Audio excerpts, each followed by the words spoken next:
Good morning and welcome to today's video. So, what am I on with today? Well, it's a nice hot sunny day out there. It's a Friday, so you don't want to work too hard on a Friday day, and weekend really Friday. So what I'm going to get cracked on with is brakes on this van. I've got the front discs and pads to do. I've not done them on this van before because it's fairly new to me, this van. I've done that one before, so hopefully it's going to be pretty much the same sort of crack, so we'll see. So anyway, stay tuned and let's get cracked on.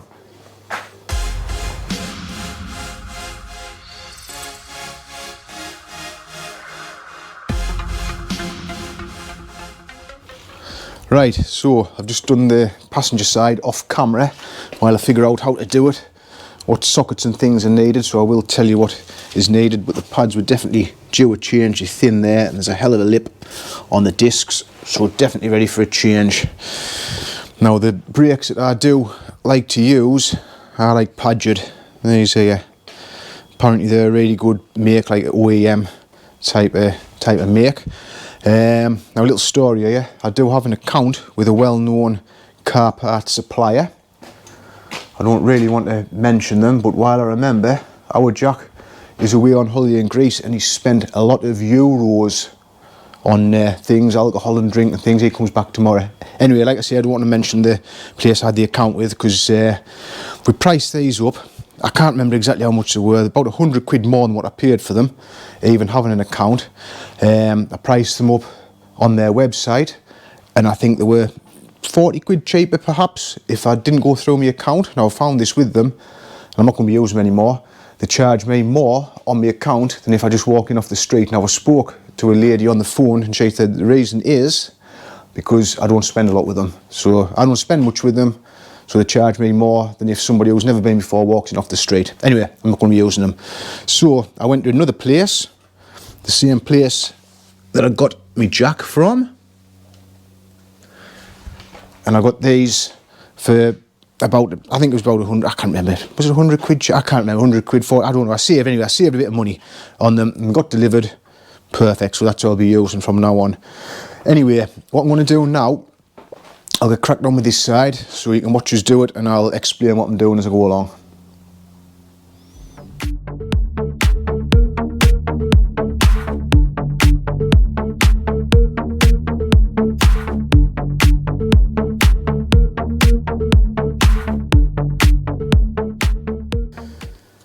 Right, so first thing, obviously you get the wheel off, which I've done.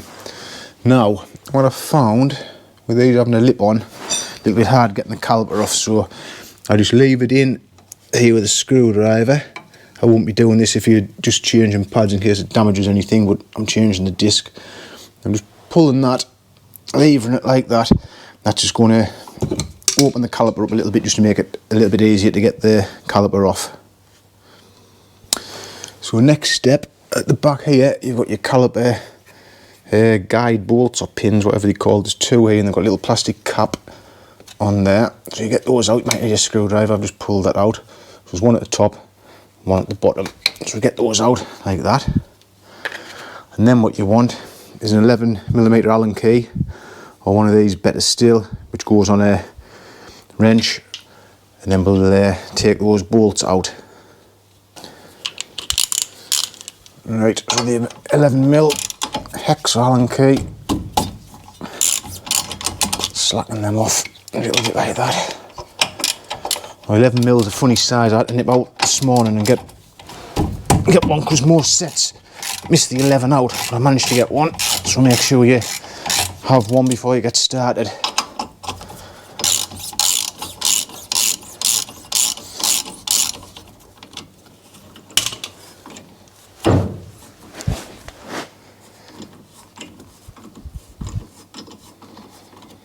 Actually, before I take these out fully, I think we'd best remove that spring. I think I removed that last time.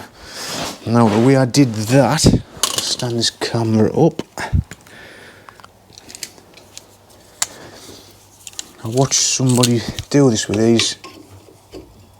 Squeeze that with a caliper and I think that relieves the tension off it a little bit. Just be careful you don't jam your fingers. Might just pull that one. Yeah, that's out anyway. So now I can get back to getting these pins out the back. So I've got the bottom pin out, I'm just on with the top one here. Now, once you've got them fully wound out, they don't always want to come out. So what you have to do, see if I can get this to the point. Can't quite get it. Alright, I think that's fully threaded. You just sort of almost get it to grab on the end of that Allen bolt like that. Give it a jiggle. There, it's starting to come. I can probably get that with my fingers now. There, and that's out. That's both of them out. Now, an important thing to remember when you remove this caliper, you don't want to have it dangling on the brake hose, so I use some cable ties. You could use a wire hook up from there, but you want to make sure this is supported, not just dangling off that hose. Right, so what I'm going to do now, I'm going to feed a cable tie through this caliper, if I can, ready, so I've got something to hang it on, because it does get a little bit awkward. I can possibly, yeah, if I put them all like that, loose, and then I've just got to tighten them up once I get the caliper off. It should work like that. So that's sort of cable tied up. So I want to get a bigger screwdriver.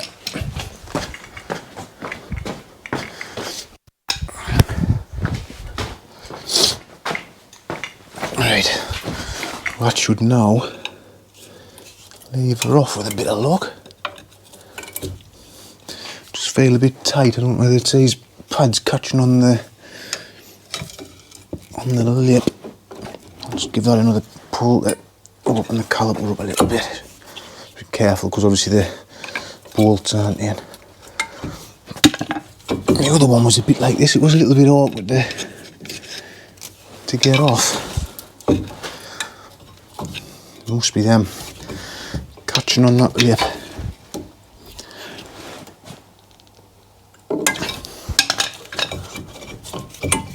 There we go. There, we're off. So now I can tighten that cable tie up a bit. That gets that up out the way.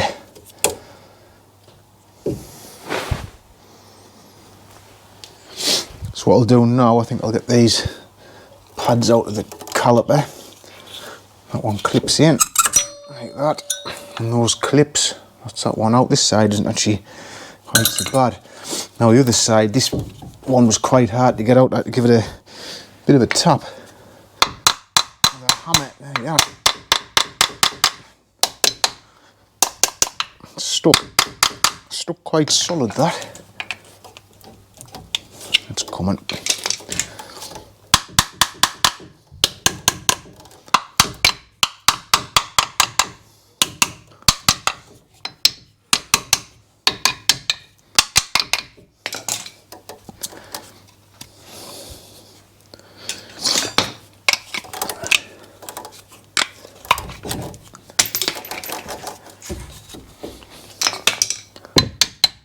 There we are. It's out.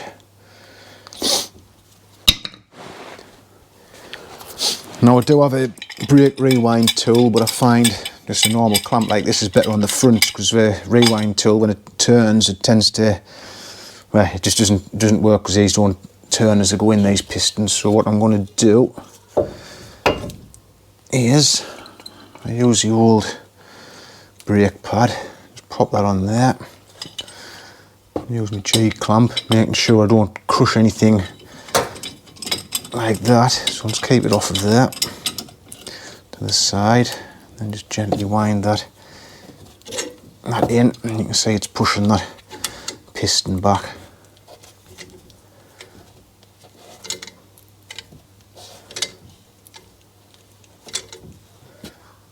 That should go dead easy like that. It's nice. Right, that's back flush. There's that bit done.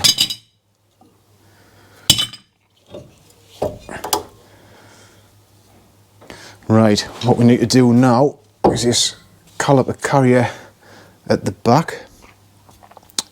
There's a bolt there and down the bottom, and that is one of these things. It's an E18. That's what that is. It can be quite tight on here, so I'm going to probably try and use that big bar to crack them off.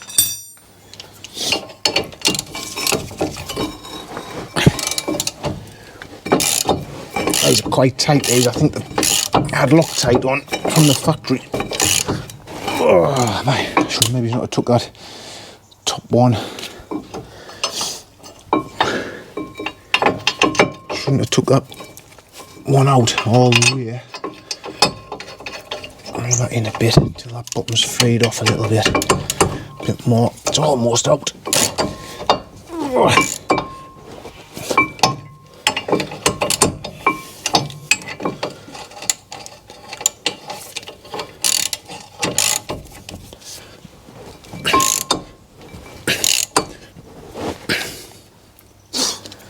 Right, there's the bottom one out and the top one out.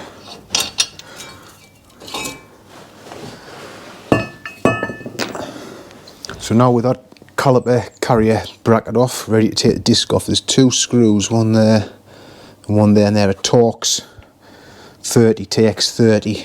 They should just come off. Dead easy, not seized in or anything. That's it, that's them out, and then the disc should come off.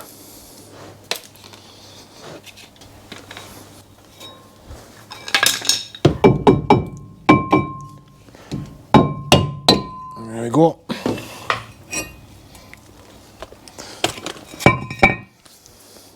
So now what we need to do is clean everything up. I'm just giving that a little wipe just in case there's any debris on there. I want to clean the caliper up and that bracket up with a wire brush like that, just get all the crap on that off.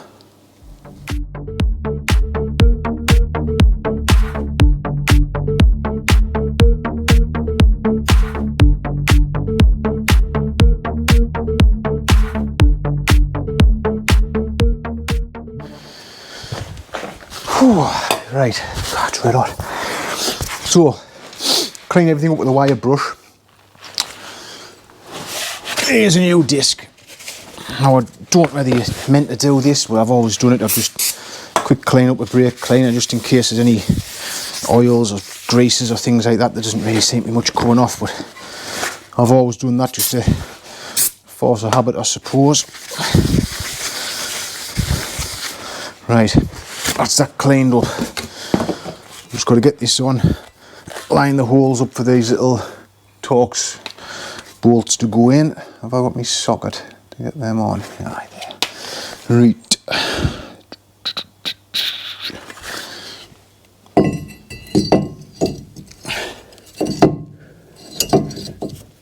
That's it.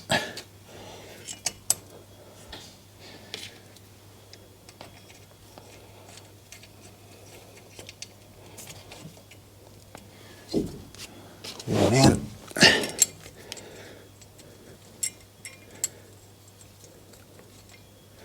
Come on. That one in. Oh, these need torquing up. I'll just look at my bit of paper. 10 Newton meters is what these need torquing up to.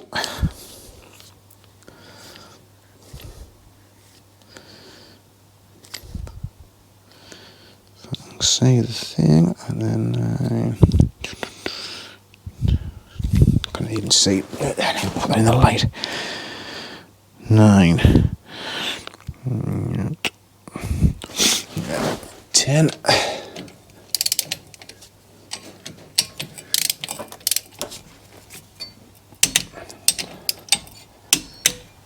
Right, that's the disc on. So now we need to pop the caliper carrier bracket back on with those bolts and that E18 socket.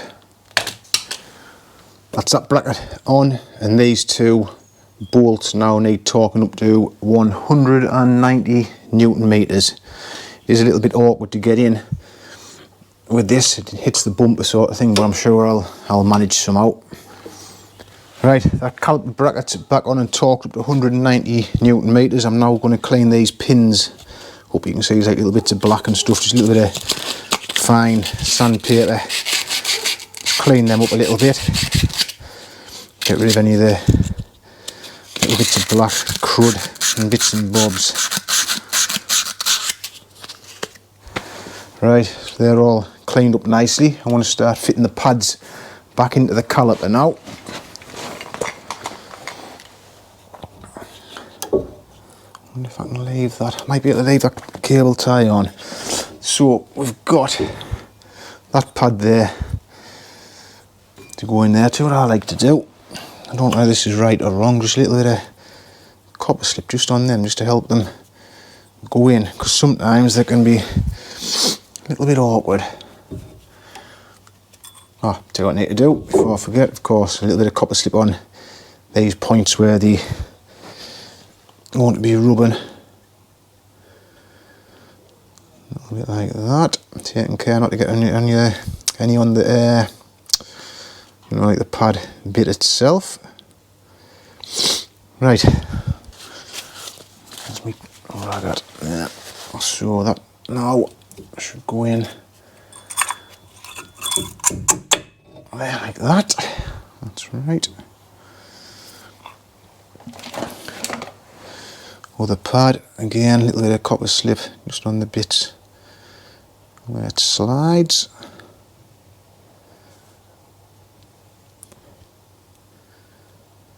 Like that. I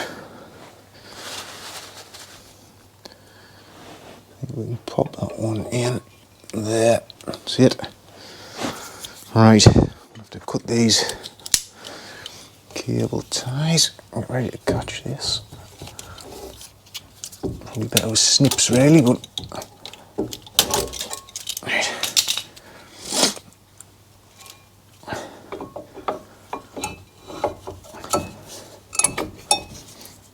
Let's get back in. I'll cut those off before I forget.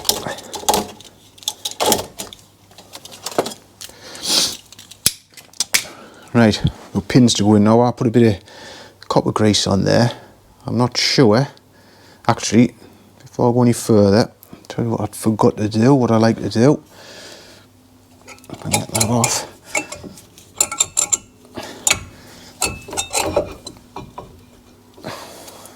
I like to put a bit of copper grease on the pad there where that caliper touches. I don't know whether people do that. When I watch videos, some people do, some people don't.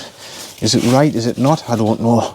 I always do that anyway to stop the pad from sticking like the other one, the old one was. Again, I put a little bit of copper slip on these pins. I don't know whether it's mixed opinions on that or not, but I've got one of me, well, probably my top subscriber, Pick Ricky, is a mechanic, so perhaps he'll comment and let us know if I'm right or wrong doing that. Anyway, I want to get these pins screwed back in and I'll be back with you. Right, that's those guide pins, caliper pins in. Now I need to torque those up to 27 Newton meters, which isn't very much to be fair. Try and do this one-handed. That's them done. Right, so now just need to pop this little spring in place. Again, when I put the other one in the other side, that bit there rubs on there and obviously moves slightly with the caliper, so I put a little bit of copper slip on, well, it's on the other side of that spring. I don't know whether it's necessary or not, but that's what I did anyway.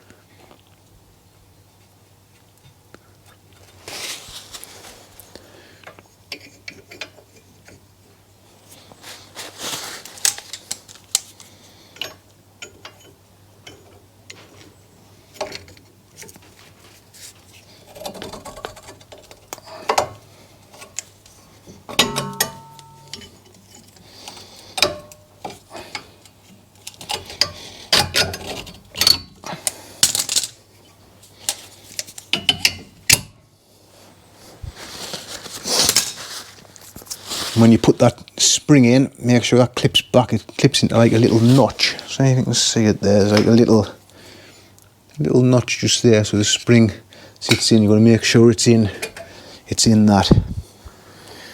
Right, finally, just these caps. Need popping back in there to cover the caliper pin bolts. That's them in.